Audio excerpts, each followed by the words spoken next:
পুরুষের জীবনে এমন একটা সময় আসে যখন তার শরীরে আর শক্তি থাকে না, পকেটে জোর থাকে না। এতদিনে যাদেরকে খাইয়েছে, যাদের কথাই নেচেছিল, তারা কেউ পাশে থাকে না।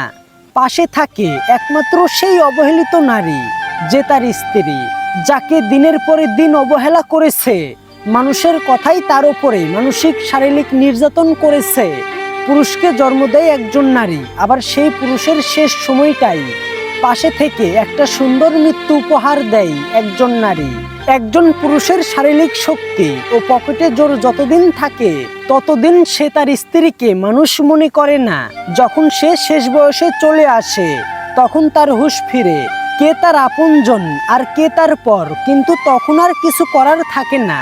আপনার ভালোবাসার এখন আর তেমন মূল্য থাকে না, কারণ আপনার স্ত্রীর কাছে এসবের আর দরকার পড়ে না।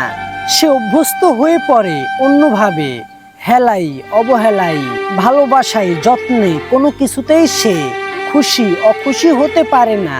সংসার এক মায়ার বাঁধন, এখানে ভালো লাগলেও আঁকড়ে ধরে থাকতে হয়, না লাগলেও থাকতে হয়। কত শত সংসার টিকে থাকে শুধুমাত্র সন্তানের মুখের দিকে চেয়ে, কিন্তু সেই সন্তানটা বড় হবার পরে সেই মাটাকে ছেড়ে দেয়, সে মাকেই ভুলে যায়, সেই মাকেই বৃদ্ধাশ্রমে রেখে আসে। সে সন্তানটা বুঝতে চায় না, আমার জন্য আমার মা কষ্ট পেয়েছে, নির্যাতিত হয়েছে, অত্যাচারিত হয়েছে শুধু আমার জন্য। এই কথাটা যদি প্রত্যেকটা সন্তান বুঝতো, তাহলে কোনো মাদেরকেই বৃদ্ধাশ্রমে যেতে হতো না। শেষ বয়সে এসে পাওয়া না পাওয়ার হিসাব মিলাতে গেলে হিসেব মিলে না। সেই অবহেলিত নারীটি শেষ বয়স পর্যন্ত আপনার পাশে থাকে, বাহু ধরে বেঁধে রাখে, বিপদে আপদে সুখে দুঃখে।